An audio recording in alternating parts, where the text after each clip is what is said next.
Fala galera, sejam todos muito bem-vindos ao nosso podcast. Dessa vez estamos com um convidado aí, um carioca ilustre aqui da nossa região, Eduardo Cordeiro, nosso âncora Big Boss, o Rodrigo Gueda. E a gente está aqui para mais um bate-papo aí, falando bastante de jiu-jitsu, da carreira do Eduardo Cordeiro. Esse cara aí que é uma figura, vocês vão conhecer mais ainda quem não conhece. Eduardo, seja bem-vindo aí, se apresenta para a galera. Primeiro, agradecer aí pela oportunidade. É um prazer aí estar com vocês aqui na BJJ Protec. Carioca, porém, há 8 anos em Santa Catarina. E eu escutei do meu vizinho que eu já estou falando cantado. Tá mais Catarina que carioca então já. Seria um carica, carioca de Santa Catarina. Legal. E conta um pouquinho um pouquinho da tua história no esporte, professor. Recém-graduado faixa preta no jiu-jitsu, né? Tem uma longa história já na parte do judô também, sempre envolvido em outros esportes. Conta um pouquinho da tua história para a galera. A minha história, eu cresci dentro do esporte, né, no Rio de Janeiro, e eu fiz de tudo, né, desde equipe de natação para não pagar o baile de domingo. Essa história é verídica. Eu morava do lado do Clube América, né, infelizmente hoje o América tá uma decadência muito grande. E a festinha no domingo era R$ 40 para entrar e eu não tinha dinheiro. Para você se tornar atleta de natação ali, você só pagava R$ 10 para, né, curtir a festa. Então eu fiz a conta, R$ 10 por mês, né, para ser atleta de natação e pagar 40 no baile. Aí, 160 no final do mês, então eu pagava só 10, mas eu tinha que nadar. Aí, eu era tão ruim na natação que o professor, no final dos tempos, falou assim: cara, você vai nadar só peito, porque dá certo não, cara. Mas teve já natação, futebol, judô, jiu-jitsu? A natação foi para não pagar a festa, tá? Que fique bem claro isso. Né? Mas eu comecei ali no futebol. Eu estudei num colégio onde meu pai era presidente ali da Associação de Pais e Mestres do Colégio Marista. E eu via muito meu pai arbitrando futebol. Meu pai foi um bom árbitro amador. E eu fiz faculdade de Educação Física, cresci no judô também, né? Fazia algumas aulas aí de jiu-jitsu, tinha muitos amigos do jiu-jitsu na época, mas sempre fui voltado para o judô.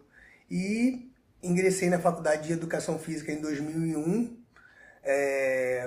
fui graduado a faixa preta de judô em 2002, com 20 anos, e em 2003 eu fiz o curso de árbitros de futebol da Federação de Futebol do Rio de Janeiro, onde eu passei, né, a dar um pouco mais de ênfase nessa minha parte de arbitragem e larguei um pouco a parte competitiva do judô, sendo apenas técnico, professor, e comecei ali no Rio de Janeiro arbitrando, até que em 2009 me tornei profissional, entrando para o quadro de árbitros da CBF, né? E arbitrei pelo Rio de Janeiro até 2014, quando recebi um convite do falecido presidente da Federação Catarinense, Dr. Delfim, de Pádua Peixoto, que infelizmente nos deixou naquele trágico acidente da Chapecoense.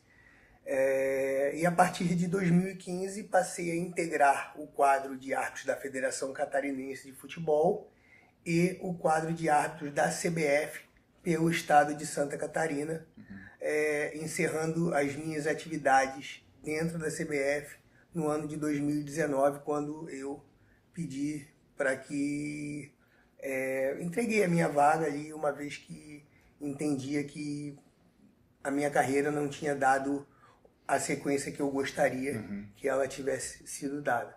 Né? E venho morar em Santa Catarina em 2015,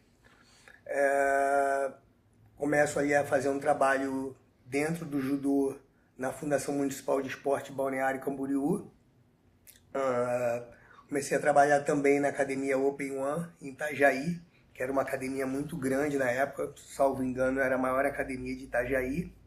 E comecei a tomar gosto pelas competições de jiu-jitsu através da academia. porque a academia incentivava os seus alunos a competir.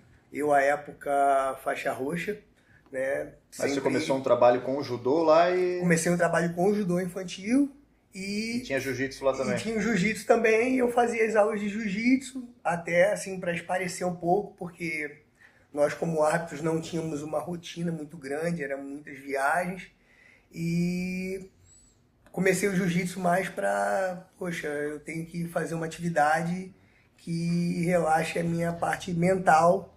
Mas você começou em 2015, quando veio pra cá? 2015, quando vim pra cá. As pessoas até brincam comigo, que é o único carioca que aprendeu jiu-jitsu em Santa Catarina. Mas foi o primeiro treino de jiu-jitsu, foi aqui então? Não, eu treinava jiu-jitsu, mas de forma esporádica, né? Eu sempre levei mais a sério o judô, né? Então, eu treinei muito jiu-jitsu, mas nunca dei sequência no Rio de Janeiro. Como é que é? Até, talvez muitas pessoas vão ter essa dúvida, né? Muito se fala sobre... Né, até teve um vídeo teu que viralizou lá na academia, um faixa azul de judô. É azul ou era branca ele? Ele era de judô, era roxa. Não, mas no jiu-jitsu. Jiu-jitsu era branca. Faixa branca de jiu-jitsu, tava lutando com marrom, com preto. Ele deu um quedaço, cara, foi lindo, pegou na hora do treino de competição. E a galera tudo falando que ele não poderia ser faixa branca, porque ela era preta de judô. No caso, ele não era preta de judô, mas ele era muito bom. Você começou a treinar jiu-jitsu já sendo faixa preta? Você entrou na faixa branca ou na azul no jiu-jitsu? Eu comecei no jiu-jitsu já faixa preta de judô. Então eu ingressei na faixa azul. Ah, já começou direto faixa azul. Isso, e eu fui graduado, na época eu praticava o jiu-jitsu no Rio de Janeiro, com um aluno do professor Múzio de Ângeles, que era a antiga Brasa, no Rio de Janeiro. Então quem me graduou a faixa roxa foi o Múzio. Em 2005. Então eu tive um hiato aí de quase 10 anos. Entendi. Sem praticar ou fazendo 2, 3 treinos por ano, que era o que eu conseguia fazer. E em 2015 eu chego com uma faixa roxa na cintura, né? Então, assim, e já respondendo a sua pergunta, por mais que o atleta seja faixa roxa de judô e ele tenha dado uma queda teoricamente aí bonita, a gente tem que ir pelo lado da eficiência, né? Porque nós praticamos jiu-jitsu. As quedas do judô, elas são realmente bonitas, mas fica a pergunta, será que elas são eficientes para o jiu-jitsu? Porque existem muitas quedas bonitas, mas ineficientes no sentido da regra do jiu-jitsu ser diferente da regra do judô. Né? Muitas das vezes você aplica uma queda de judô bonita, mas você acaba dando as costas para o seu adversário e aí você perde totalmente determinadas posições que você conseguiria se você adaptasse e adequasse essas quedas para o jiu-jitsu. Até porque no judô o cara pode derrubar e se jogar, sair rodando, não tem problema. E no jiu-jitsu precisa manter e controlar a posição, né?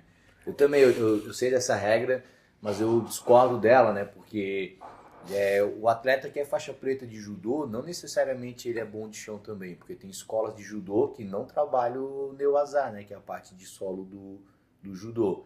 E aí o aluno já chega de azul e, mas às vezes não conhece uma guarda direito, não sabe fazer guarda, não sabe se movimentar no chão, e até a parte de projeção de queda não é adaptada, né?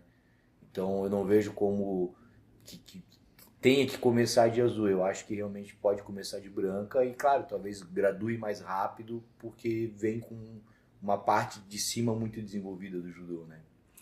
Ratificando a sua opinião, eu acho que pior que o judô é a parte do wrestling, que eles falam na regra de jiu-jitsu, se você tiver um wrestling avançado. Pois E o que seria um wrestling avançado? Nós começaríamos um debate hoje, daqui a 5 dias nós não teríamos chegado a um denominador comum. Porque o wrestling ele é muito praticado nas escolas americanas. Eu tive fazendo intercâmbio aos 17 anos e eu pratiquei wrestling na high school, onde eu estudei, né?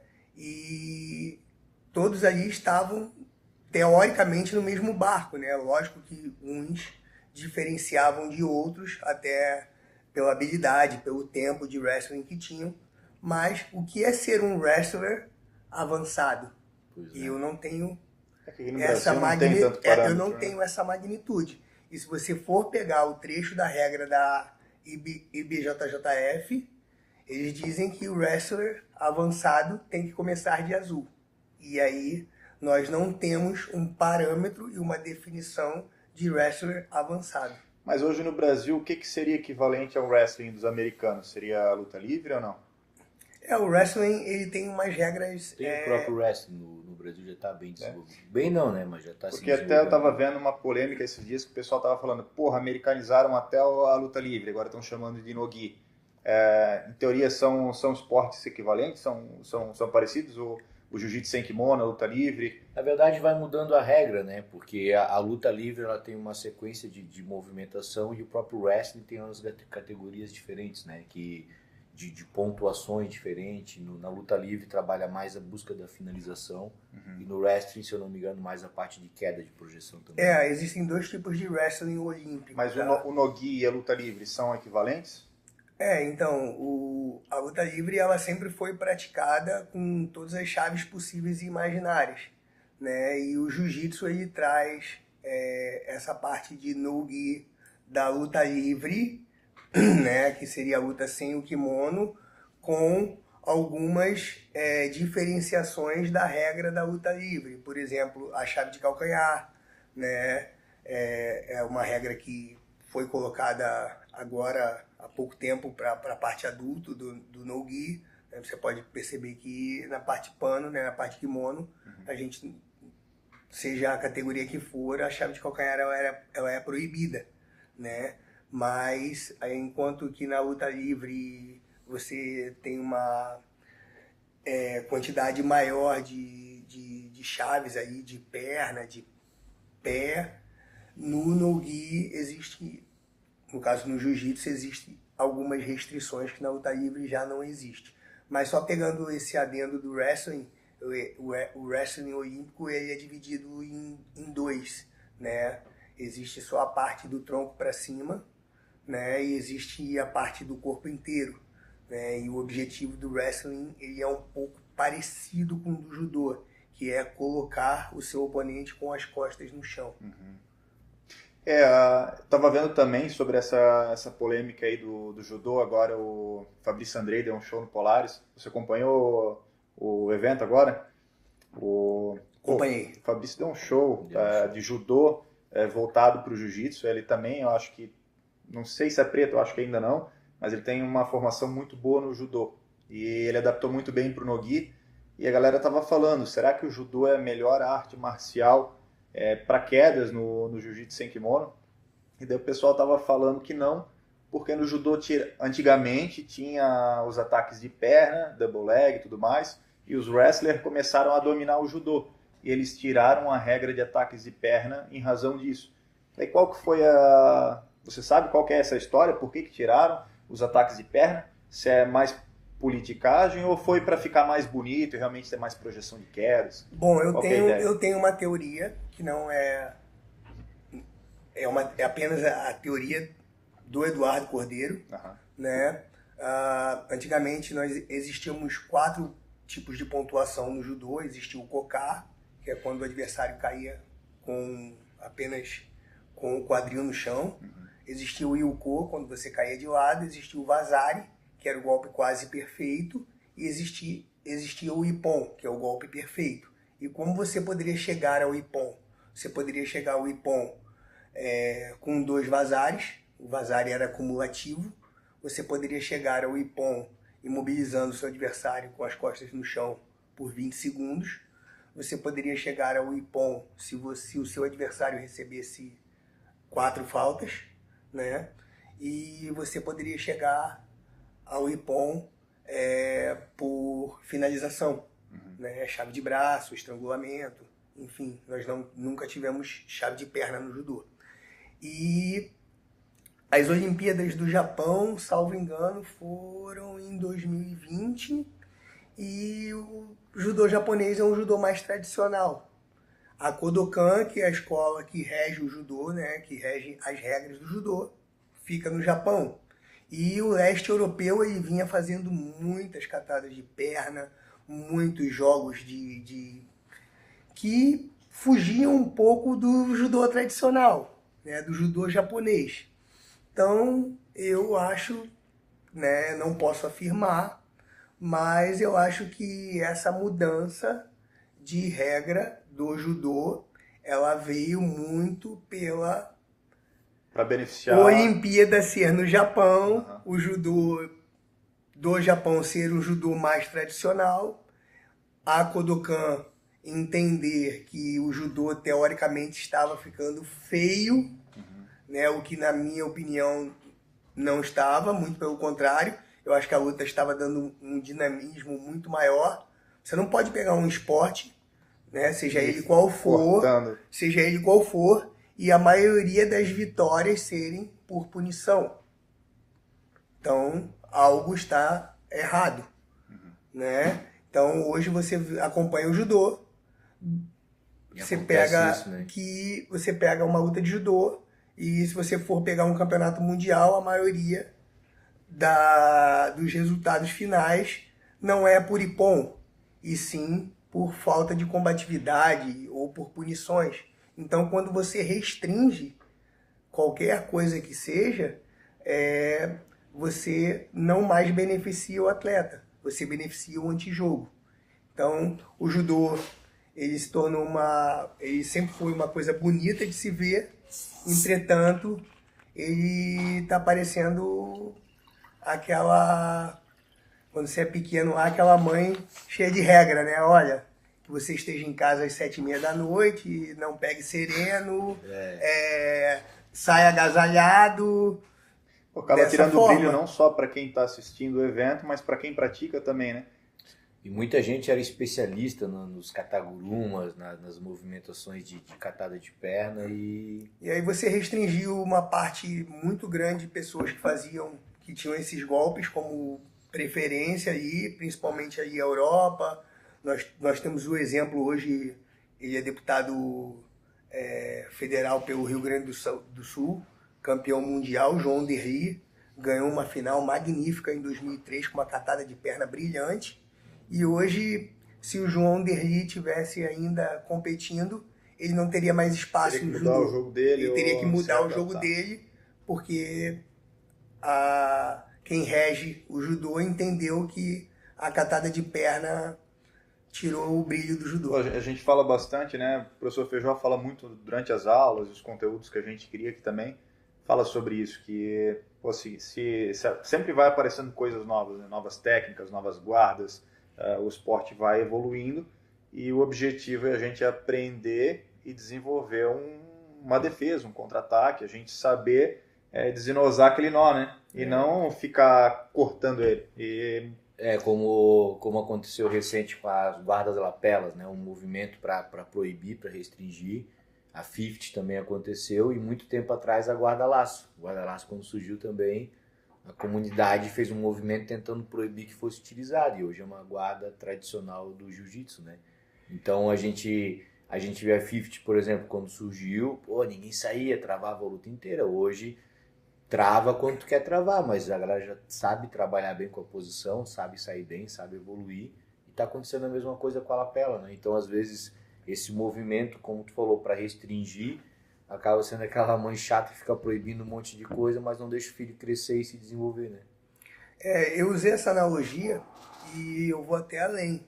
Né? Hoje eu ministro aulas de jiu-jitsu, né? Eu era o responsável fui o responsável durante muitos anos pela cidade de Balneário Camboriú no judô, e hoje o jiu-jitsu ele se tornou um lifestyle, né? Você hoje faz o jiu-jitsu, 90% das pessoas não são competidoras e tá tudo bem. Pelas amizades, você faz o jiu-jitsu pela atividade física. Pela atividade física, você faz o jiu-jitsu pelas amizades. Você faz o jiu-jitsu porque você quer se sentir bem, você entende que aquela comunidade é uma comunidade benéfica para o seu estilo de vida, enquanto que o judô parou no tempo. Ele não é lifestyle, você tem no judô poucas competições comparado ao jiu-jitsu, por ele ser um esporte olímpico, ele é totalmente voltado para o governo, ele recebe verbas do governo, e você tem aquele ciclo olímpico, o ciclo mundial daquele atleta, e só vai um para uma Olimpíada, só vão dois para o Mundial, e aí você restringe o atleta ao ponto de você ver atletas de 25, 26 anos aposentados. E o jiu-jitsu você vê hoje atletas de 40, 45 anos iniciando e o leque também de oportunidades competindo. que o jiu-jitsu ele possibilita, né? Em tantas áreas, como atleta, como professor, como empreendedor, na parte de publicidade, é muito grande o jiu-jitsu, ele vem crescendo muito. E hoje você está... Desculpa, professor. Hoje você está focado só no jiu-jitsu, Eduardo, ou você faz judô ainda também? Não, eu parei de fazer judô e eu comecei... Porque quando eu comecei a competir, eu ia muito com a cabeça de judoca. E isso, para quem já vem da modalidade judô e quer competir jiu-jitsu, para você tirar alguns vícios, foi muito difícil. Então, eu acho que é até mais difícil para quem vai começar uma atividade do zero. Então, hoje eu pratico só o jiu-jitsu, né? E eu treino muito as quedas do judô, que eu entendo que sejam interessantes, e o mais importante, com a parte de transição. Porque para que você ganhe o ponto da queda, é importante que você mantenha o seu adversário por 3 segundos. E aí, se você não desenvolver algo que seja interessante para essa parte de transição, você vai desprender uma força desnecessária para aquela queda. Entretanto, ela não será eficiente, uma vez que você não projetou o seu adversário e o manteve por 3 segundos no solo.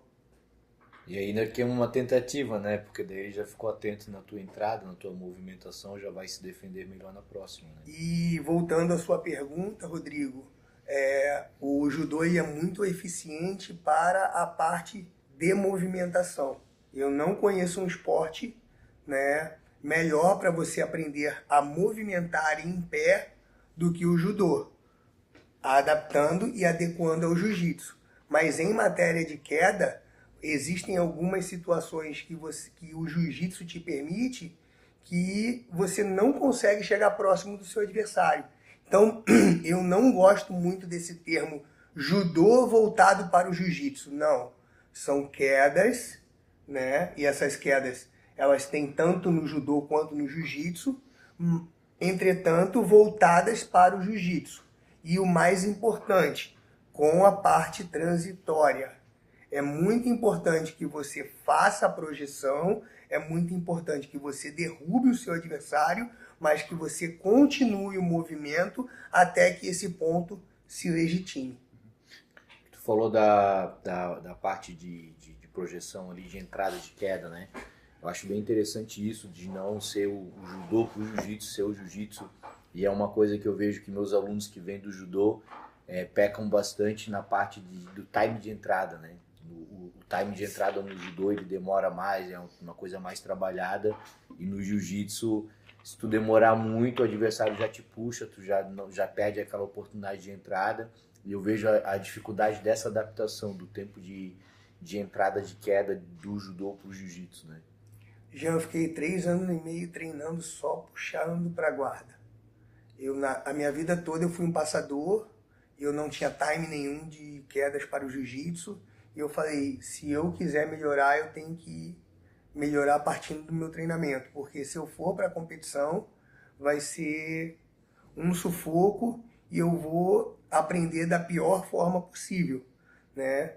O jiu-jitsu é um aprendizado eterno, mas se você não se colocar em dificuldade, se você for um atleta oriundo do judô, e você quer praticar o jiu-jitsu, e você acha que você vai ter algum tipo de benefício, ou que você vai se colocar de uma forma, digamos assim, melhor que outro atleta por ser bom em quedas de judô, está fadado ao fracasso. Você tem que estar aberto ao novo, você tem que ser um bom guardeiro, né? Isso aí, o judoca não trabalha isso, ele nunca trabalhou e não sabe o que é chamar para uma guarda. Então, eu passei muitos anos da minha vida descobrindo esse novo que até então eu não conhecia. Então, hoje eu jogo tanto por cima quanto por baixo e me sinto seguro nas duas situações. Professor, você disse que hoje você está focado ali 100% para o jiu-jitsu e você tem um espaço, a gente estava conversando outro dia, que hoje é o Espaço Volk que você tem lá em Balneário. Isso. Fala um pouquinho sobre isso pra gente. Eu tive autorização da Volk, né? A marca hoje de kimonos aí que vem crescendo muito no mercado. A Volk hoje produz uma linha de kimonos e também ela está sempre Estão muito fortes aqui no Brasil. ela está sempre modificando, né? Ela está sempre fazendo lançamentos novos, né? Então, essa semana mesmo está indo um lançamento novo aí para o site e vira e mexe eles voltam com alguns kimonos antigos que o público pede, então eles estão sempre em contato com esse público, então e voltou há pouco tempo aí um kimono muito bonito que é o modelo Dubai, enfim. E aí eu tive essa ideia de criar um espaço em Santa Catarina levando o nome da Volk, e aí fui atendido pela direção da empresa, e hoje a gente está começando um trabalho em Santa Catarina, e o nome do nosso espaço se chama Espaço Volk. Ele fica em Balneário Camboriú, no bairro Praia dos Amores, que é bem a divisa de Balneário Camboriú com Itajaí, onde fica a Praia Brava, né? A Praia Brava... Pô, espetáculo o lugar lá. A Praia Brava... Um lugarzinho bem ruim pra treinar. Praia Brava já... Mas é na beira da praia ou não? Não, 400 metros do mar, né? É um espaço pequeno aí, eu tenho 28 metros quadrados de tatame ainda, mas o nosso objetivo para daqui a 2 anos já é ampliar esse espaço. Esse ano a gente tem feito trabalhos muito bons aí com alunos kids, nós estamos aí com alunos adultos também, mas que ainda não tomaram esse gosto pela competição, mas como eu disse no início, 90% das pessoas que praticam jiu-jitsu não competem, está tudo bem e bola para frente.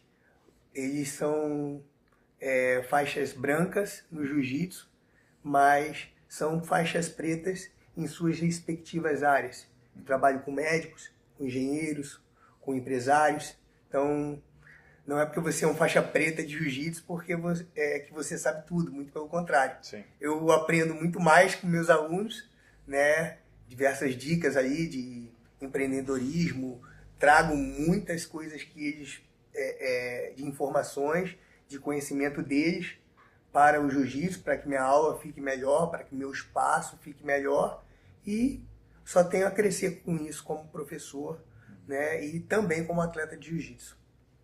Legal ver um atleta, um cara que está todo final de semana na competição, mas que entende a importância do jiu-jitsu para todo mundo também. Uma coisa que eu queria que tu pudesse compartilhar com a nossa comunidade do jiu-jitsu, né? Eu acompanho tu, a gente é amigo, e tu viaja bastante, tem bastante contato fora do Brasil, tá sempre treinando em academias diferentes. E o que tu percebe no desenvolvimento do jiu-jitsu pelo mundo, assim, o que dá de trazer que está dando certo, que a gente pode aplicar aqui e replicar aqui? Então, eu tive agora no Texas, né, academia do Rafael Formiga, aí, que é o líder da Double Five, e tive também em Orlando agora, na academia do professor Fabinho Rosa. Fabinho Rosa que veio aquele old school mesmo, né, e treinou muitos anos na Barra da Tijuca com o professor Gordo, né, e há 17 anos nos Estados Unidos. E eu vejo diferença nas regiões, né, assim como nós temos diferenças aqui no Brasil, né, o jiu-jitsu em Santa Catarina, tive agora esse final de semana em João Pessoa e no Recife. Tive o privilégio de conhecer a academia do professor Luciano Pio, que é da ZR Team, e do professor Michel, em João Pessoa. Então, se você pegar o jiu-jitsu do Nordeste, ele já é diferente do jiu-jitsu do Sudeste, que é diferente do jiu-jitsu do Sul. E isso não é diferente nos Estados Unidos, tá? Você consegue ver a diferença do jiu-jitsu praticado no Texas, em Dallas, e você vê a diferença do jiu-jitsu praticado na Flórida, em Orlando. Então, o profissionalismo. Por mais que nós sejamos brasileiros, estando na América, a aula começa no horário, o respeito com os alunos. Não existe mais essa coisa de paga 10, paga 20, chegou atrasado, Enche de apelido. Não é cheio de apelido. O aluno ele é cliente. A gente tem que entender isso, né? A gente não vai deixar uma criança 50 minutos olhando para a parede porque ela desrespeitou. Então, hoje tudo é muito conversado, hoje tudo é muito trabalhado. Uma outra questão que era feita antigamente, né? O aluno fez algo errado aí, você pegar o aluno e dar uma queda, ou então o antigo corredor dar uma fachada. Se fizer isso nos Estados Unidos é processo. O pai e a mãe aí estão acompanhando o treino. Hoje todas as academias americanas, que pelo menos as que eu frequentei, são filmadas. Então existe um circuito interno, tudo é visto. Tem até aplicativo para responsáveis acompanharem treinos de onde eles estiverem. Caramba. Entendeu? Então, assim, o profissionalismo ele entrou na nossa modalidade. Então, se você ainda for aquele professor que acha que se o aluno de 10, 12 anos errou, você tem que dar um golpe no aluno, você tem que dar uma fachada no aluno. Lá nos Estados Unidos, a coisa vai ficar séria para o seu lado. Então, eu acho que a gente tem que trazer um pouco mais desse profissionalismo que acontece fora para o Brasil.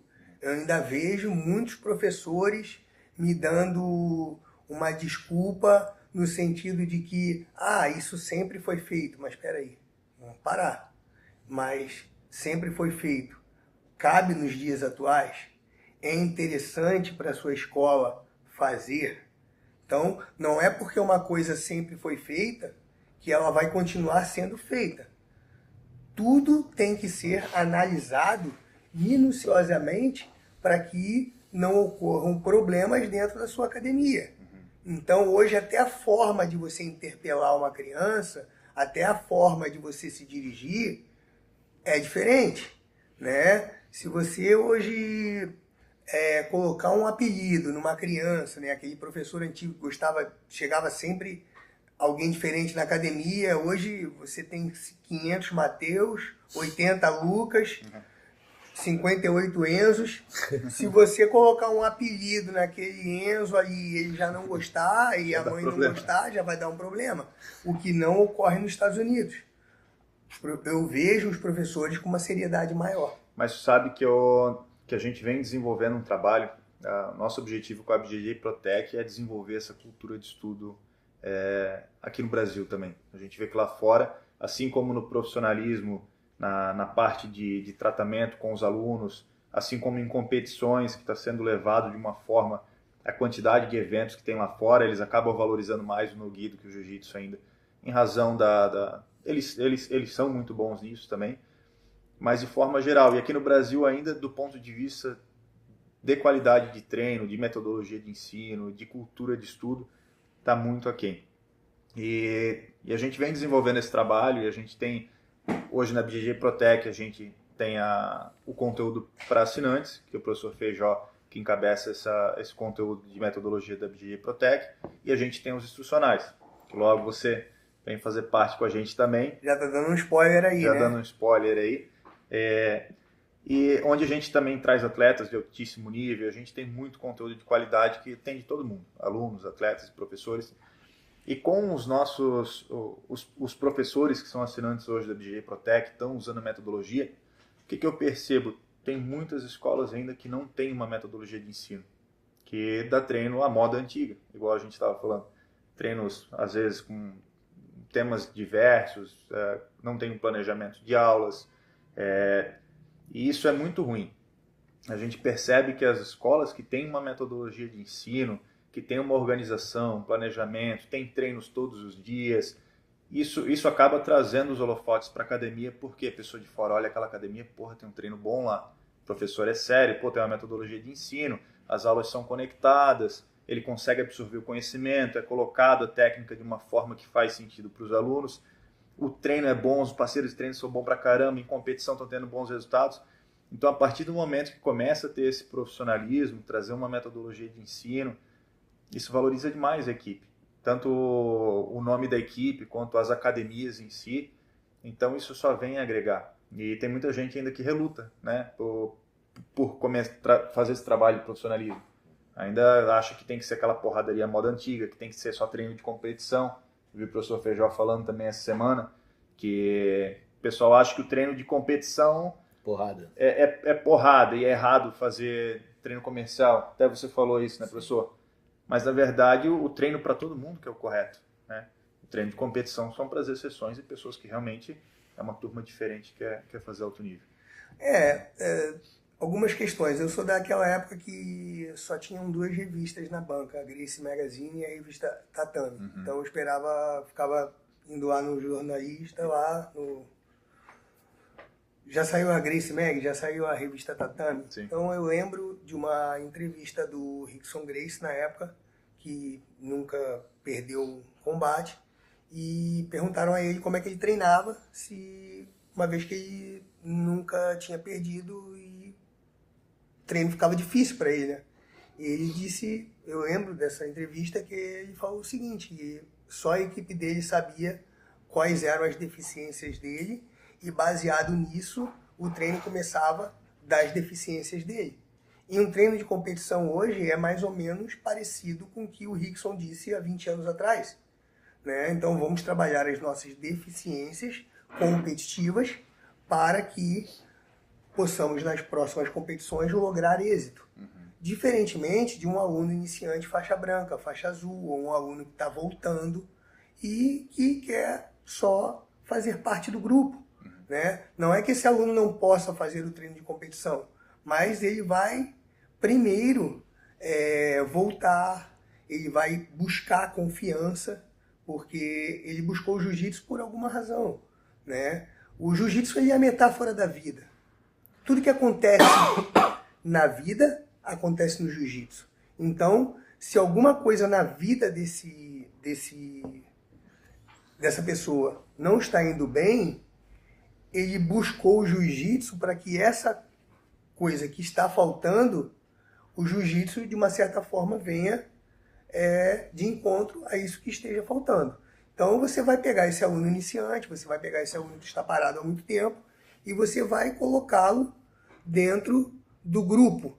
Então, eu acho que a academia ela é importante justamente para que diferencie essas pessoas e elas possam frequentar o treino que seja mais benéfico para ela ou que tenha um objetivo específico para aquela pessoa. Ninguém é obrigado a ser competidor e ninguém é obrigado também a participar dos treinos de competição. Não existe mais um treino só, né? Não existe. Então, os empresários, donos de academia que já entenderam isso, já saíram na frente. Então, assim, a BJJ Protec hoje, ela tem uma metodologia. O professor que não consultar a BJJ Protec, pelo menos para conhecer essa metodologia, ele já vai estar 2, 3, 4, 5 passos atrás. Porque a metodologia ajuda o professor. O professor, dentro de uma aula, eu aprendi que ele ensina, controla e corrige. E muitas das vezes, fora da aula, ele tem que trabalhar, ele tem que montar uma metodologia. Ele tem que acompanhar os pagantes e não pagantes. Ele tem que ver se a academia dele está limpa. Então, só agora, no meu pensamento rápido, fica inviável. E o professor ainda quer ser competidor, né? Que é o meu caso, eu gosto, eu vibro, né? Aí você imagina se tudo cair nas costas desse professor. O cara não vive mais, ele não tem família. Se ele tiver que controlar a mensalidade dos alunos, se ele tiver que controlar a metodologia, se ele tiver que controlar as 10 aulas que a academia dele tem ensinando, controlando e corrigindo cada aluno. Tem que ter planejamento, tem que ter Tem que ter um organização. planejamento. Você tem que ter professores, e a BJJ Protec, ela não só tem uma metodologia para alunos, bem como ela tem uma metodologia para professores. E isso é essencial. Isso tira o peso do profissional e você consegue entregar um produto para os seus clientes, para os seus alunos, de qualidade. Porque todos os professores que estão ali na sua academia, eles vão falar a mesma língua, tendo uma metodologia. Perfeito. E se você trouxer essa metodologia já pronta, é menos um problema que você tem, né? E você pode focar em outras situações que estão deixando a desejar. Principalmente quando a gente pensa no crescimento da equipe, né, professor? A gente fez a gente planejou lá atrás a produzir essas aulas para atender alunos e professores, né? Porque eu sei que hoje aqui nossa região é bem servida de grandes professores, mas durante muito tempo não tinha acesso a tanta informação. E a gente sabe que vários pontos pelo Brasil é assim hoje em dia ainda, né? O professor às vezes é um roxa ou é um preto que acabou de chegar na faixa preta e tem uma responsabilidade grande e não tem aonde buscar um conhecimento organizado, né? Porque, pô, tu vai pro YouTube, tu acha milhões de coisas, tudo aleatoriamente, né? Então a gente hoje se preocupou com isso. E para nossa surpresa, grata surpresa, hoje a gente tem muito mais faixas pretas, professores que consomem a nossa metodologia. Verdade. E, cara, feedback 100% positivo, assim, do que alunos mesmo, né? A gente fez para um público também, mas acaba que está atingindo o outro, mas acaba que a gente atinge lá no final o aluno que está recebendo a aula de uma maneira mais organizada, né? Então a gente está bem contente com o alcance que está tendo, assim. E uma coisa que eu penso, né, e eu venho conversando com os professores também, vocês vão... Se bem que eu comecei, eu fiquei muito tempo fora do jiu-jitsu, né, mas comecei a treinar, eu faço parte da galera que começou lá atrás, mas se tinha um pouco de dificuldade, às vezes, do professor passar o conhecimento, aquele negócio de guardar o conhecimento para ele, ou não passar tantos detalhes, deixar o aluno se virar, correr atrás, meio que fazer obrigação só de passar aula. Mas hoje, quando a gente fala do business, do negócio, quanto melhor os teus alunos desempenharem, mais sucesso a tua academia vai ter. Mais gente vai querer treinar, mais gente vai olhar com bons olhos. Então, incentivar os alunos a buscarem conteúdo, a estudarem, porque o professor muitas vezes consegue passar aí 1 hora de treino por dia, normalmente, quando tem treino todos os dias, mas para o aluno desempenhar bem, 1 hora às vezes não é suficiente, principalmente a nível de competição hoje em dia, do jeito que está o nível técnico da galera. Então essa mentalidade eu acho que é muito importante assim, a gente mudar. Você tem gerações diferentes, eu falo isso, Rodrigo e Jean. Você tem aquele pessoal que nasceu sem o Google, nasceu sem a internet. Vamos pegar as pessoas de 35 anos para cima, né? Quando eu tinha 16, 17 anos, eu peguei aquela internet de escada, né? A minha mãe dizia que era o gato sendo estuprado. Né? Hoje em dia, você dizer para uma criança de 10 anos, 11 anos não sabe o que é isso. Né? Então, o que aconteceu hoje com o digital? As crianças em busca, os jovens, adolescentes, esse pessoal que tem 20, 25 anos, ele busca conhecimento, né, de todas as formas. Então, um cara recém-graduado, um cara recém-chegado à categoria adulto aí, de 18 anos, ele tem a capacidade de ver uma técnica no YouTube e de fazer no treino uma coisa que eu não tenho capacidade. Se eu ver uma técnica no YouTube, eu vou chamar o Jean, pelo amor de Deus, Jean, vem cá, eu vou fazer 15, 20 minutos até eu pegar todos os detalhes. Eu não nasci nessa época, mas eu estou aberto ao novo. Então isso é interessante. Então você pega essa geração nova que já nasceu com todas essas ramificações de YouTube, de internet, né, de acessibilidade, e eles têm interesse não só nas técnicas, mas como essas técnicas são passadas. Porque são nesses vídeos que eles vão buscar os detalhes e que vão fazer com que eles ganhem uma competição, vençam um combate. Então, é muito importante essa geração, você fazer algo e você fazer essa metodologia de fácil acesso não só para professores, mas também para esse público jovem. Porque esse público jovem ele tem interesse. Ele não quer saber só a posição. Ele quer saber a posição que oriunda do professor, né? Ele quer que o professor ensine a posição, porque ele vai pegar a posição e vai também colocar a sua característica nessas posições. Então, o estudo hoje é de fundamental importância. Só que essa geração mais nova, ela já captou isso. Os mais velhos, eles relutam um pouco. Aí vamos para o americano. O americano não reluta em nada. Ele tem 40 anos, ele está aberto ao novo sempre. Por mais que ele não tenha nascido com a internet, digamos eles assim. Estão algumas gerações à frente também, né? As coisas chegaram mais cedo lá. Chegaram. E eles estão muito abertos. Eles querem consumir. Né? Eles não têm... Às vezes, para uma pessoa mais velha, é até vergonhoso. Eu vou comprar um curso? Não. Mas o americano compra. Porque às vezes um curso custa metade de uma mensalidade, ou às vezes até menos, mas o quanto que vai levar de evolução e acelerar o jogo dele em determinada posição, às vezes ele vai ganhar 2, 3, 4 meses de vida aí de evolução, que vai ser mais rápido. E eu vou contar até um segredo para você, Rodrigo. Uma coisa que, poxa, eu fiquei muito feliz. Em 2021, nós fizemos uma equipe aqui de Santa Catarina. Eu convidei o professor Feijó para fazer parte como técnico, né? E ele prontamente atendeu. E nós estávamos ali no Tijuca Tênis Clube, você vai lembrar disso, né? E o campeonato era da CBJJD, Confederação Brasileira de Jiu-Jitsu Desportivo. É uma federação muito boa no Rio de Janeiro e que vem crescendo assim, em âmbito não só nacional, mas mundial. E o professor Carlão Barreto é um dos gestores dessa federação. E ele perguntou para mim, aquele daí é o Jean Feijó? Eu falei assim, pô, eu sou fã dele. Porra. Porque o Jean Feijó já fazia esse trabalho de metodologia, esse trabalho na internet há muitos anos.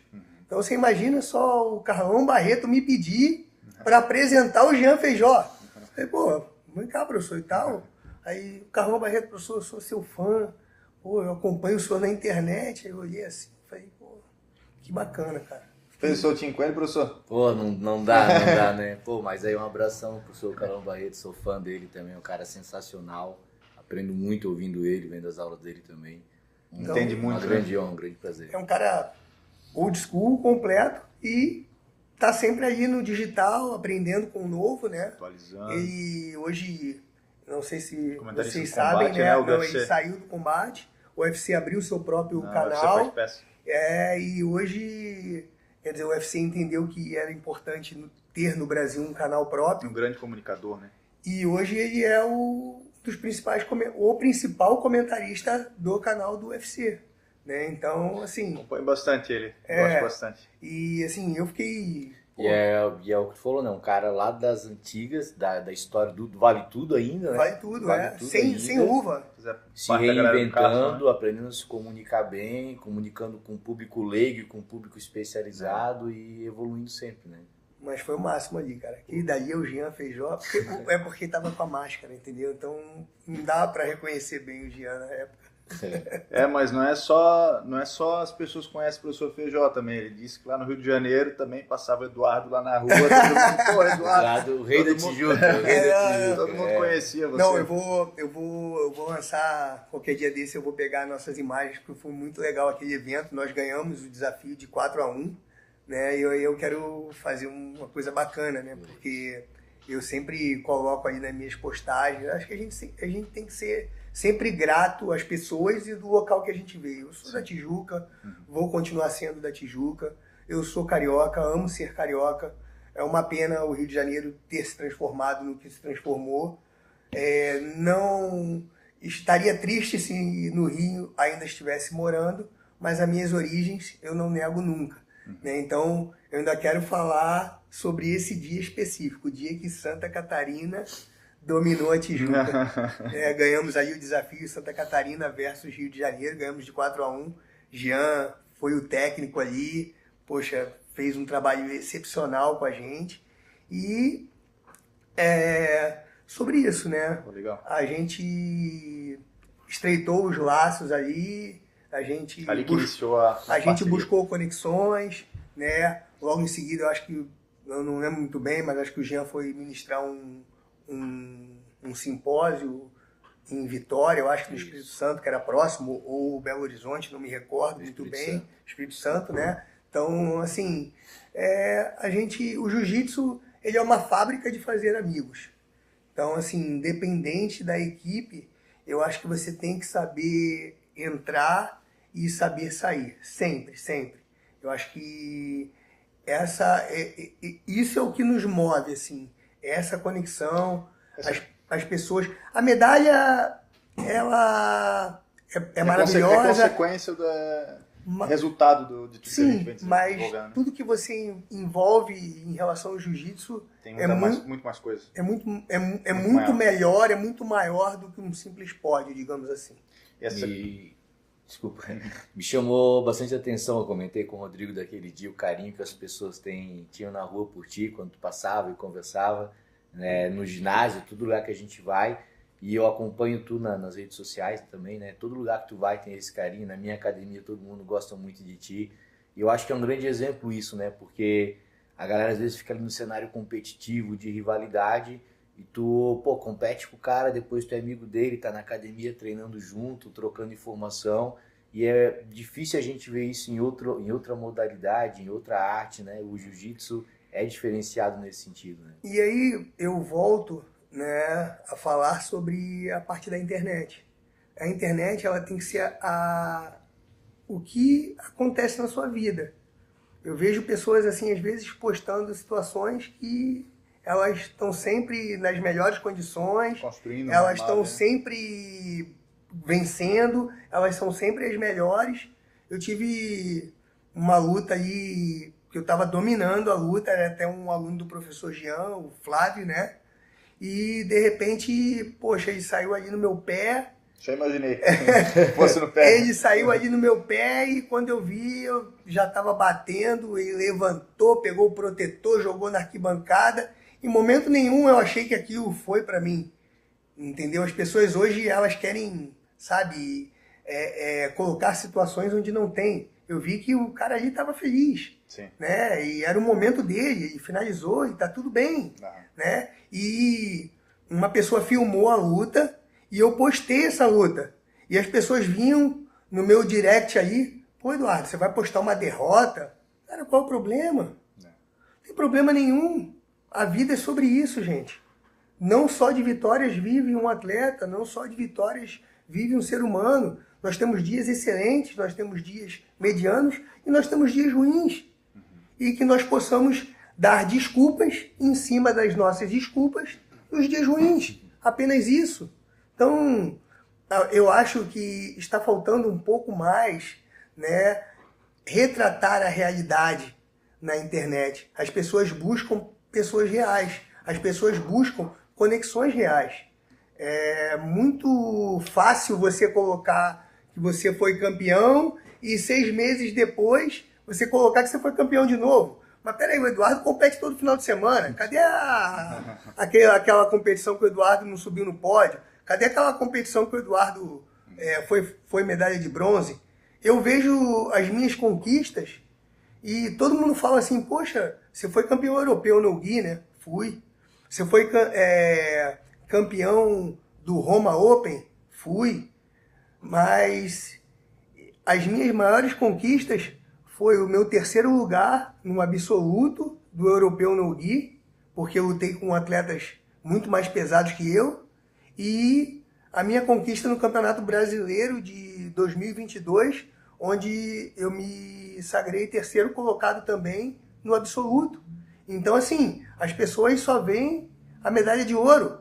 Então, eu tenho muito mais apreço pela caminhada que eu fiz, pelo objetivo, né, pelo propósito até chegar no objeto que é a medalha.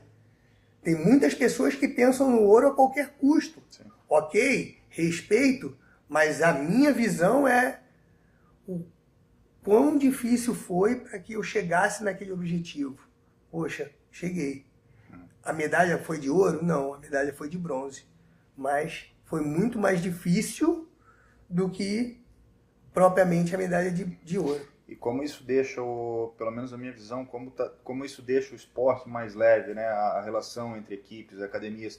Eu vejo que hoje, nosso próprio CT, ele tem colegas de treino que fazem parte de outra equipe, mas falou que o professor, lá não tinha treino todos os dias, ele quer aumentar a quantidade de treinos dele e está treinando com a gente também.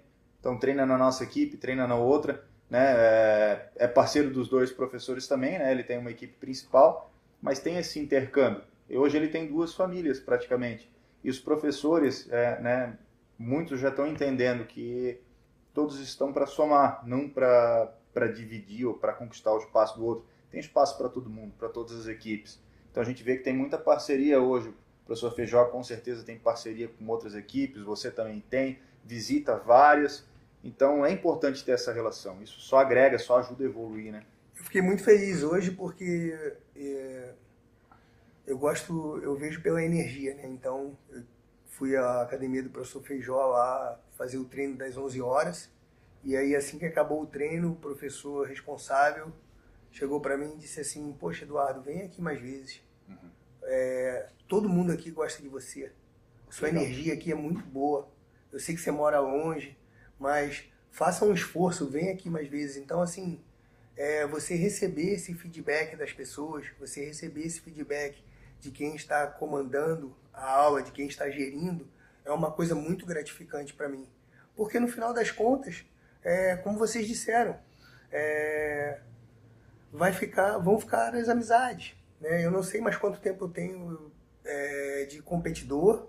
Eu hoje, esse ano, eu faço 42, né? Então eu não sei até por quantos anos eu vou continuar competindo. Quero ir até onde eu conseguir, até onde meu corpo aguentar, mas eu nunca vou deixar de praticar jiu-jitsu, eu nunca vou deixar de fazer uma visita a um amigo, seja ele em que academia for. Então, eu acho que se nós tivéssemos esse pensamento, mais pessoas praticariam jiu-jitsu. Então, o professor, o seu concorrente não é o seu inimigo.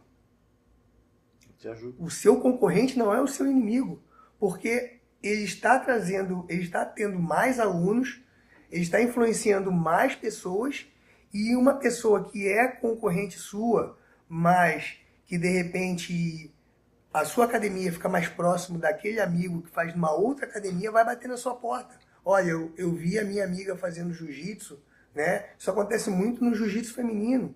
Às vezes as mulheres são um pouco receosas para começarem a atividade. Criou-se também a própria turma feminina, que eu particularmente acho isso muito bom. Então, às vezes, as mulheres elas têm isso, né, de começar a atividade só apenas entre mulheres. Acho legal essa iniciativa, né? Você vai influenciar outras pessoas a vir à sua academia, a bater na sua porta. Então, assim, quanto mais academias de jiu-jitsu tiverem, mais avô que vai vender o boné, a camisa, a bermuda, a hash guard, o kimono, e mais metodologias a BJJ Protec vai vender. E quando mais praticantes nas equipes, nas academias. E quando que muitos professores antigos, abri uma academia aqui na esquina da minha casa, não acredito, que absurdo, eu vou falar com o líder do líder. Vai modificar o que na sua vida? Um pensamento pequeno. Mude. Seja melhor profissional, atenda melhor o seu cliente, porque ele vai bater na sua porta.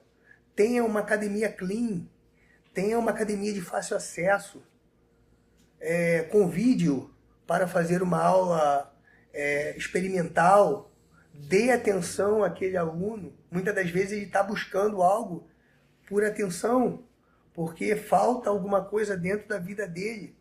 E ele está buscando no jiu-jitsu algo que falta na vida pessoal dele. Então, indague-o, pergunte por que você está aqui no jiu-jitsu, o que te trouxe ao jiu-jitsu, né?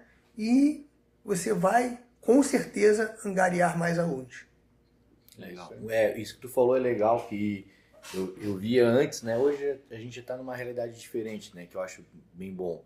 Mas antes a gente era muito fechado numa bolha do jiu-jitsu. E o jiu-jitsu era muito ligado a essa parte competitiva. Então a gente acabava olhando para o atleta de lá, atleta daqui, como um querendo trazer atleta do outro, esse tipo de coisa. Mas trabalhando ali talvez com 1% da população. Né? E eu vejo que hoje, se tem 1% treinando, tem 99% da população para eu explorar de trazer para o jiu-jitsu. Então a galera brigando muito pelos alunos que já estavam no meio, mas sem fazer um bom trabalho para trazer pessoas de fora para o jiu-jitsu, né? E isso está mudando hoje com metodologia, com didática de aula, com academias bem estruturadas, né? Com o jiu-jitsu como ele tem que ser, que é o que a pessoa me perguntou no meu Instagram. Por que o pessoal old school é contra o treino comercial? Eu falei, eu também sou contra o treino comercial, porque parece que você está falando que o jiu-jitsu é competição e o outro treino para todo mundo é um treino diferente.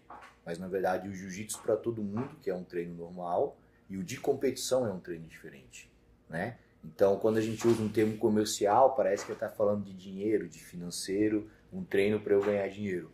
Mas na verdade é uma aula de jiu-jitsu para eu entregar jiu-jitsu para quem realmente precisa. E aquela aula ali o atleta tem que fazer, e o pai, o empresário, a criança também tem que fazer para aprender jiu-jitsu.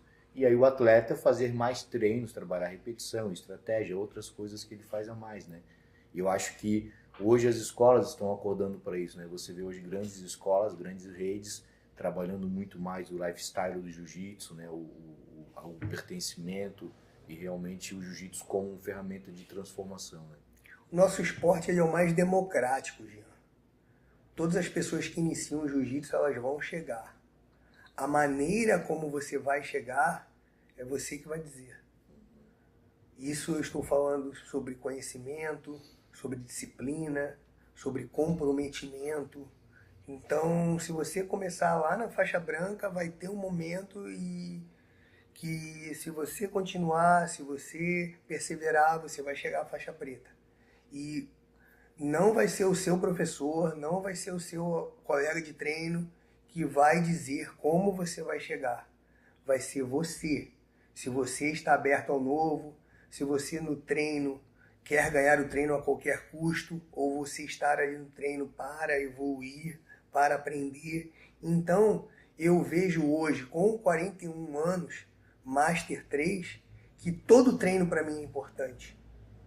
Que não é o treino de competição, como você falou. Eu não chamo nenhum treino de treino comercial. Chamo treino da noite, treino do meio-dia. Eu, na minha academia, faço dessa forma. Por quê? Você pode ter um faixa preta, você pode ter diversos iniciantes aí, e você, como faixa preta, você tem que se adequar e se adaptar ao faixa branca para que ele evolua. E o treino ele é muito isso. Para que você consiga ter um leque de opções dentro de uma competição, é importante que você faça algo diferente no treino. Porque se você quiser ganhar o treino, você não estará aberto ao novo e, por conseguinte, você não vai evoluir na competição. Então, é muito importante que você entre no jogo do seu colega de treino durante os treinamentos e que na competição você faça com que o seu adversário entre no seu jogo. Essa é a grande diferença para mim, entende? Então, assim, eu vejo hoje o jiu-jitsu, independente do horário, independente das pessoas que estão ali no treino, eu consigo aprender muito mais com eles do que eles comigo. Então, essa diferença é que me faz todos os dias voltar para o tatame e falar: algo de novo eu vou aprender.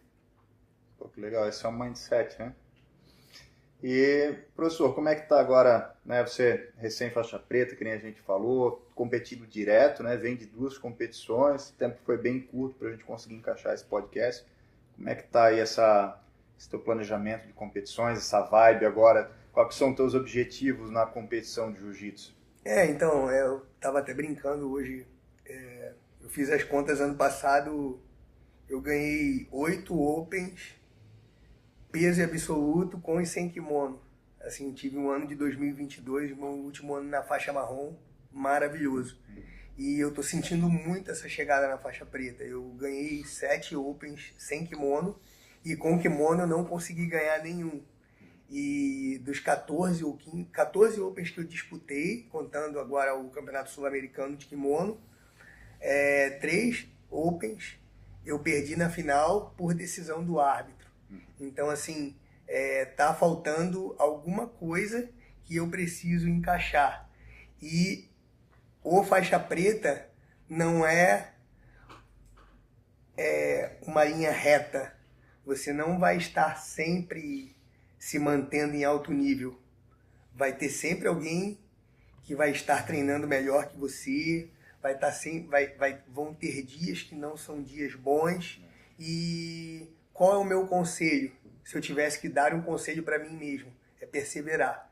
Então, eu tenho esse final de semana em Curitiba, no outro final de semana eu já luto o Sul-Americano no Gui, no Rio de Janeiro, faço o Roma Open junto com o Europeu no Gui, início de novembro faço o Lisboa Open, volto, BJJ Pro em Curitiba, e aí eu quero lutar o Internacional em São Paulo, junto com o Mundial da CBJJE, que esse ano os faixas pretas lutam numa quinta-feira, e terminar a temporada em Camboriú, que seria o último campeonato da CBJJ no ano de 2023. E quem sabe essa medalha de ouro de kimono ela possa chegar.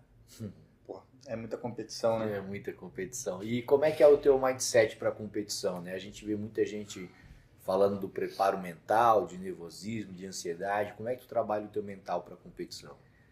Olha, antigamente eu sofria um pouco, assim, uma ansiedade e tal. Então, como eu vim da arbitragem de futebol, né, eu sempre tinha aquele frio na barriga quando eu sabia da escala. Então, por incrível que pareça, eu sinto frio na barriga quando saem as chaves. Né? Aquela quinta-feira que antecede a competição, eu quero ver como é que tá a chave, se eu tô de baia, se eu tô com quem eu vou lutar. Esse frio na barriga acontece na quinta-feira. Mas quando chega o final de semana, quando chega a competição, eu sou bem tranquilo, né? Eu luto para me aperfeiçoar. Eu não me aperfeiçoo para lutar. Então, eu carrego isso comigo. Então, eu tô no jiu-jitsu, lógico, objetivando o máximo, mas eu quero competir para me tornar uma pessoa melhor. Eu não posso fazer o caminho inverso. Eu não quero e não busco ser uma pessoa melhor para competir. Isso eu não quero. Eu quero que através das competições de jiu-jitsu, através do jiu-jitsu, eu, Eduardo Cordeiro, me torne uma pessoa melhor. Esse é o meu propósito. Então, eu chego nas competições sempre com muita alegria, sempre procurando cumprimentar as pessoas, sempre feliz por estar ali. Afinal de contas, eu escolhi estar ali, não fui obrigado a estar, né? Então, sinto mais o frio na barriga quando vejo aquele momento da chave. Mas a competição em si é sempre um privilégio estar saudável para que eu possa dar o meu melhor ali naquele momento. Isso acontece muito, né? Esperar um momento ideal para se jogar no campeonato, um momento ideal. A gente nunca vai estar no momento perfeito, né? Nunca. E acontece isso muito com os pais de hoje em dia, infelizmente. Né? Às vezes eles não querem fazer um mínimo de um esforço para que a criança ela participe, ela esteja numa aula, né? A logística. Poxa, mas faz um esforço. Leva seu filho para lutar, não precisa ser com o Eduardo, não. Pode ser com a academiazinha lá perto da sua casa, que você vai pegar menos trânsito, mas não deixa o seu filho, não deixa a sua filha perder esse momento da vida, não. Porque só vai ter 5, 6, 7, 8 anos uma vez. Se você deixar que esse momento passe, ele vai perder lá na frente por experiência. É a mesma coisa que você tirar uma criança da escola um ano, mas não, esse ano eu resolvi tirar um ano sabático para o meu filho, ele vai aprender comigo em casa. Não, a escola é importante. Muitos valores, né? A escola é importante não só para o conhecimento, para você viver em sociedade, para você aprender a viver em comunidade. Saber lidar com a frustração. E o jiu-jitsu é a mesma coisa. É a mesma coisa. Então, se eu puder dar um recado hoje para os pais, assim, se esforcem. Vejam a melhor escola, vejam a escola que mais se adequa aos seus ideais, ao seu perfil de pai, de mãe, e não deixe qualquer que seja a fase da criança passar. Ah, eu sou contra que meu filho participe de competições com 7, 8, 9, 10 anos.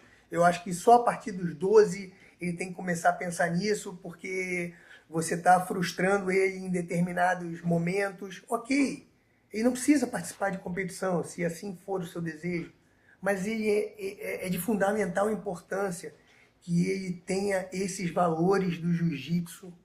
Isso vai formar o caráter dele, né, a pessoa.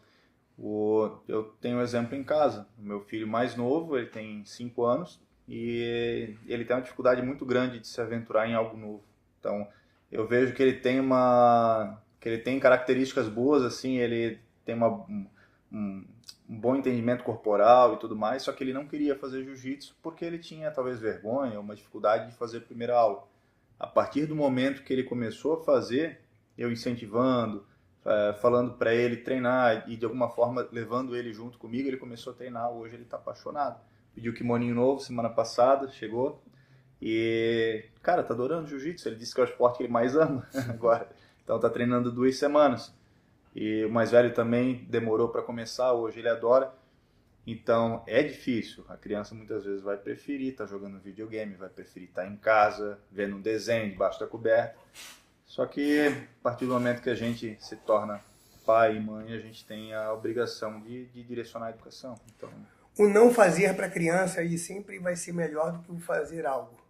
Então não se trata, assim, desculpa eu usar esse termo, mas existem coisas que são negociáveis com a criança e existem coisas que são inegociáveis. Na minha concepção, a arte marcial, o jiu-jitsu, deveria, para as famílias, ser algo inegociável, pelo retorno que ela traz para as crianças, né? Mas a gente pega o histórico dos casamentos de uma maneira geral, né? Você pega na década de 60, 70, existiam casamentos longos, onde pai e mãe conversavam um pouco sobre a educação da criança, não se existia muito conhecimento. Aí depois passou-se a ter muitos divórcios, que é uma coisa natural. Hoje, você está bem com uma pessoa e não é porque o amor acabou que você vai negligenciar a educação do seu filho. Mas as pessoas ainda conversavam sobre a educação dos seus filhos. O que eu vejo hoje em dia é uma competição entre pai e mãe. Quem você gosta mais? É melhor ficar com o papai? É melhor ficar com a mamãe? acaba sendo mais infantil que a criança. E aí acaba tendo uma situação de que a criança também compete com o pai e com a mãe. Se a criança vê que o pai e a mãe gostam que a criança pratique aquela atividade, ela joga com o pai e com a mãe. Ah, se você não me der isso, eu não vou ao jiu-jitsu. Se você não fizer aquilo, eu não vou ao jiu-jitsu. Porque você vê um brilho nos olhos do pai e da mãe. E aí, esse pai e essa mãe são influenciados por uma criança que não sabe o real valor da arte marcial, né? Então, eu acho que muito mais importante que a gente passar isso para as crianças, somos nós, professores, passarmos essa importância para os responsáveis. Porque nós, como professores, às vezes solucionamos problemas que nem o pai nem a mãe conseguem. Até o Guilherme Mendes, né? Ele publicou, não sei se vocês viram, publicou não faz muito, faz acho que poucas semanas ou meses, que o pequeno dele também treina todos os dias, e daí perguntaram na caixinha de pergunta, e se ele não quiser ir treinar, ele pode faltar ou não pode? Daí ele disse, não, ele tem que ir. Meu filho tem que ir, tem que aprender os valores, entender os valores do jiu-jitsu, né? A questão de disciplina, de perseverança, de aprender a lidar com frustração. Então ele falou algumas coisas nesse sentido que eu achei bem bacana, assim. Às vezes é uma opinião que gera bastante controvérsia, ou é bem polêmica, mas é um posicionamento que eu respeito bastante. Você vê o caso dos Emirados Árabes, né? O filho do Sheik começou a praticar o jiu-jitsu, e aí isso fez bem pro meu filho e faz bem pro meu país. E há 10, 12 anos atrás, começou-se a se contratar muitos professores brasileiros, né? E hoje, em diversas instituições dentro do país, o jiu-jitsu é obrigatório. Nas escolas, né? Matéria obrigatória. E aí não é só nas escolas. Eu tenho amigos que trabalham dentro do Exército. Também. Né? Então você tem uma disciplina dentro do Exército que você tem que cumprir uma determinada hora, né? Para que você possa se formar. Então, o país hoje, você não vê um grande árabe competidor, né? Eu não conheço um nome forte.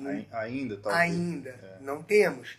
Mas nós temos um país que entendeu o propósito do jiu-jitsu. E hoje, você vê que eles colhem frutos.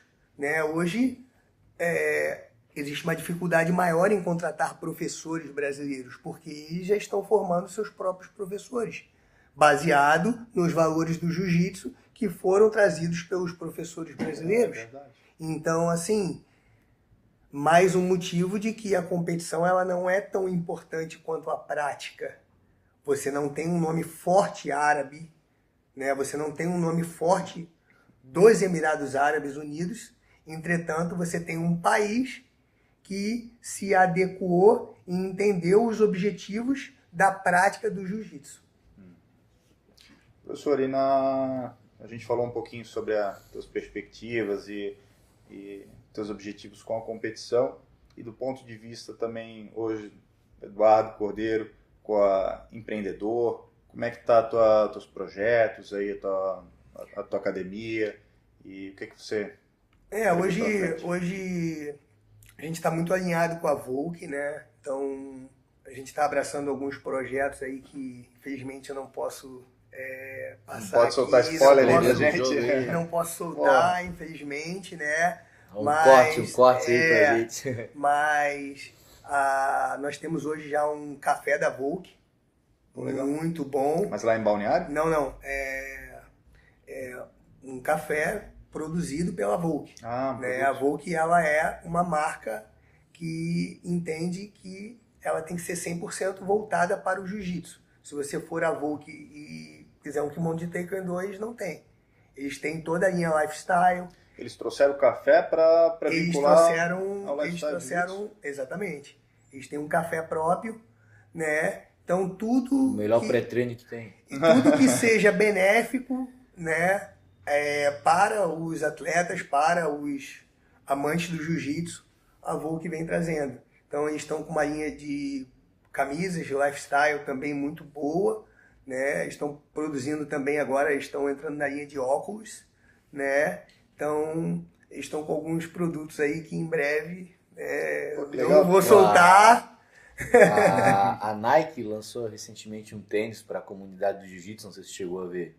Eu soube por alto, mas não vi ainda. Não viu? Eles lançaram um tênis que o cardápio tem os graus e tem as cores do jiu-jitsu. Legal. E, eu achei isso muito legal porque são grandes empresas que começaram a olhar para o jiu-jitsu, né?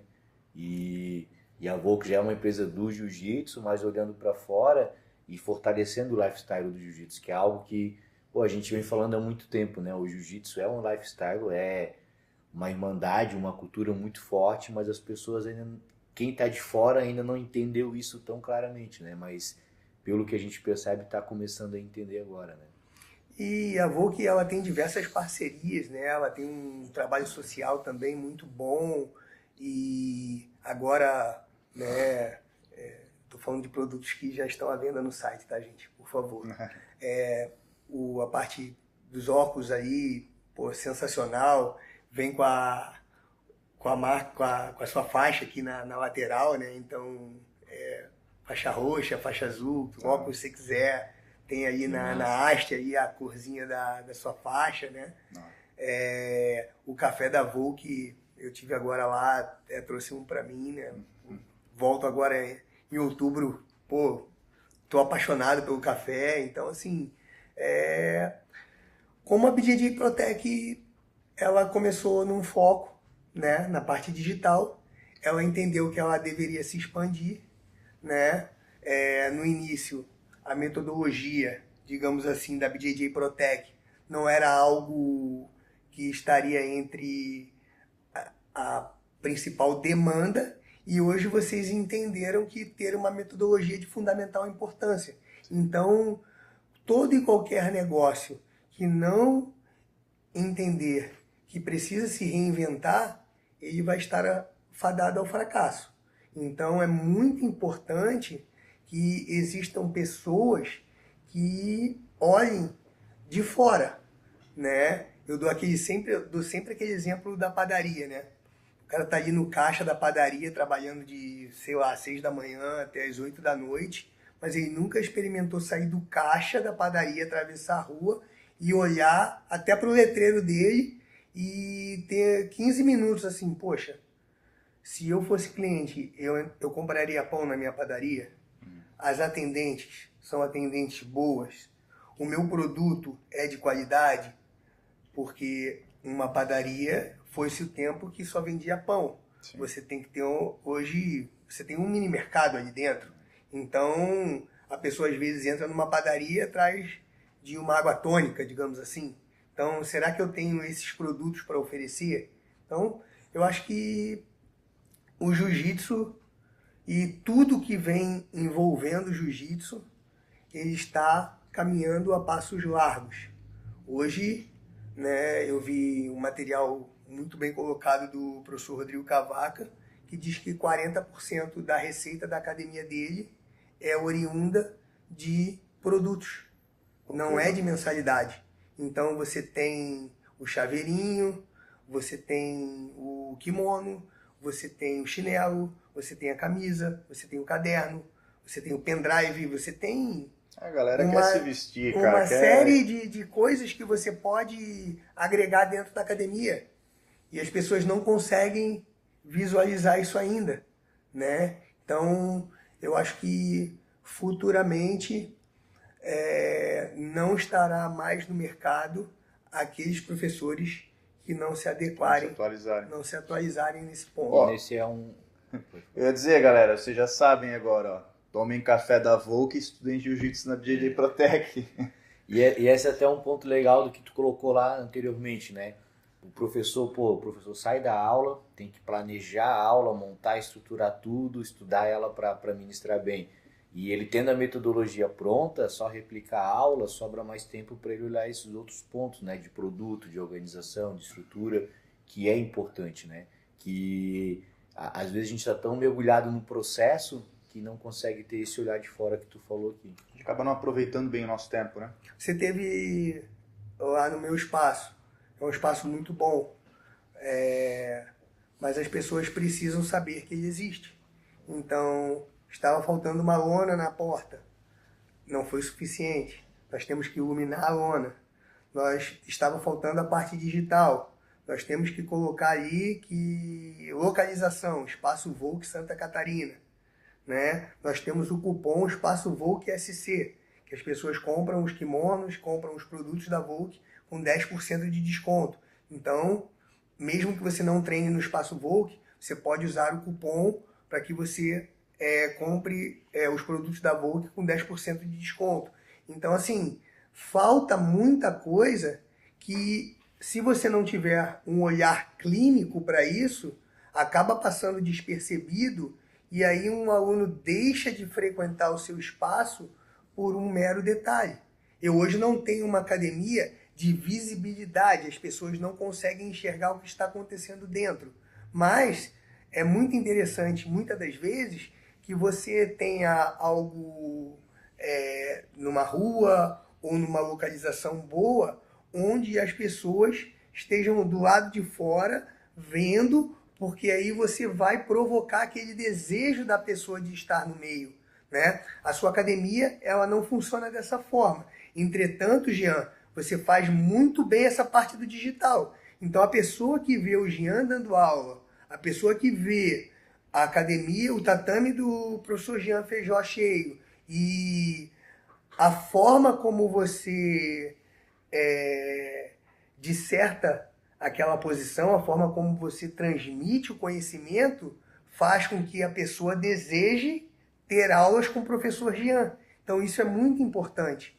Então, não basta só você ter um endereço, não basta você ser de uma equipe forte, é importante você aparecer, é importante você mostrar, é importante que as pessoas conheçam quem é o Eduardo Cordeiro, como funciona a equipe Aurum, quem é o professor Jean Feijó, quantos professores o professor formou, plataforma BJJ Protec, o que ela oferece? Cursos, não só cursos, ela oferece uma metodologia, ela tem mensalidades que você pode ter acesso a conhecimentos. Você não só vai entrar numa plataforma simplesmente para comprar um curso, você tem ali informações quase que diárias que estão dentro desse pacote, dentro desse combo. Então é muito importante, seja o segmento que for, você ter essa diferenciação.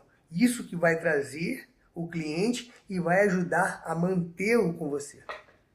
Oh, legal. Que aula, hein? Que aula, hein, doutor? Professor Feijó, mas você gostaria de complementar com alguma coisa, professor? Cara, não, só agradecer mesmo a tua presença aqui, tua amizade, né, cara? Essa parceria que a gente tem de tanto tempo aí, uma honra ter tu aqui com a gente. E aí, se quiser deixar um recado pra galera que quer acompanhar teu trabalho, quer conhecer o Espaço Volk, pode ficar à vontade aí.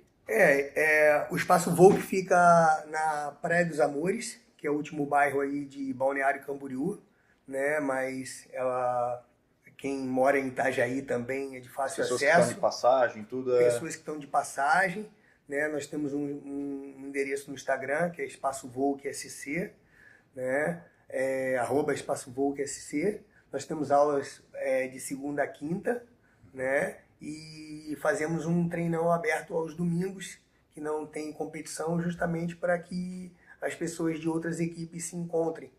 Eu entendo que nós temos uma quantidade muito grande de domingos por ano e que se você treinar, você não precisa fazer todo domingo, né? Mas se você pelo menos treinar metade dos domingos do ano, você já vai ter feito de 23 a 25 aulas a mais.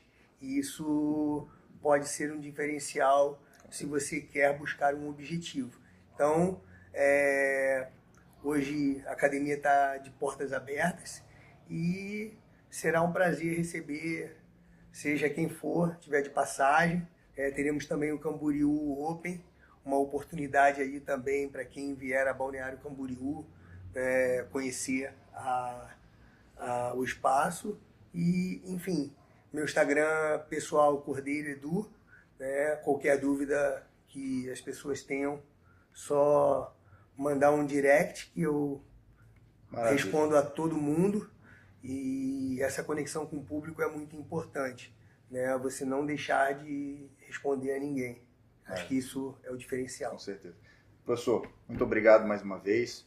Você é sempre bem-vindo aqui. Espero você logo de volta. Então a gente está com um projeto, a gente já deu um spoiler aí, que o professor vai estar fazendo com a gente. Muito berimbolo.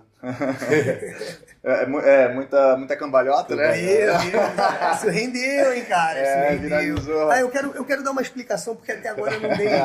Não, até agora eu não falei sobre isso e as pessoas brincam na internet. Primeiro, eu não estou chateado com nenhuma brincadeira, com nenhuma página. O pessoal veio me perguntar, mas você não está chateado com o Henrique lá da saga do Faixa Branca? Não.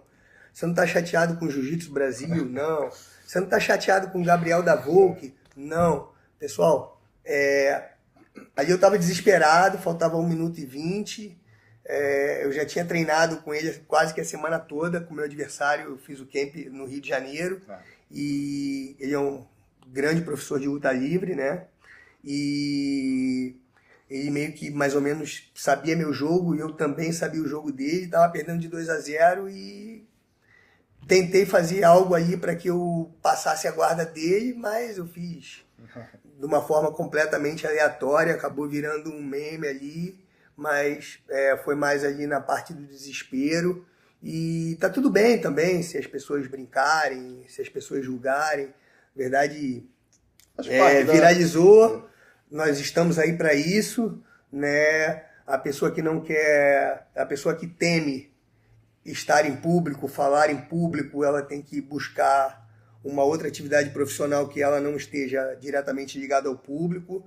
E, como eu disse, né, venho da faixa marrom, vou fazer ainda 10 meses de faixa preta, estava numa chave aí extremamente difícil, meu adversário muito bom, e tentei algo que viralizou e simplesmente não deu certo, e bola pra frente. Ali pra aprender, que nem você falou, né, professor? Esse final de semana eu tenho outras competições, aquilo passou, e vamos buscar mais experiências. Maravilha, e bacana a tua postura também de entrar na brincadeira. Eu vi que tu comentava em todas elas, estava na brincadeira também, foi sempre legal. Muito legal. Pessoal, brigadão aí todo mundo que acompanhou esse podcast, essa fera aqui. Logo vai ter instrucional dele aí com a gente. Esperem e estudem jiu-jitsu, estude com a BJJ Protec. Obrigado, galera. Obrigado, Jean. Obrigado, Rodrigo. Obrigado, André. Não está sendo visto aqui, mas é o nosso editor-chefe aí. Obrigado a todos que puderam assistir aí a esse podcast. Tamo junto, galera. Nossa.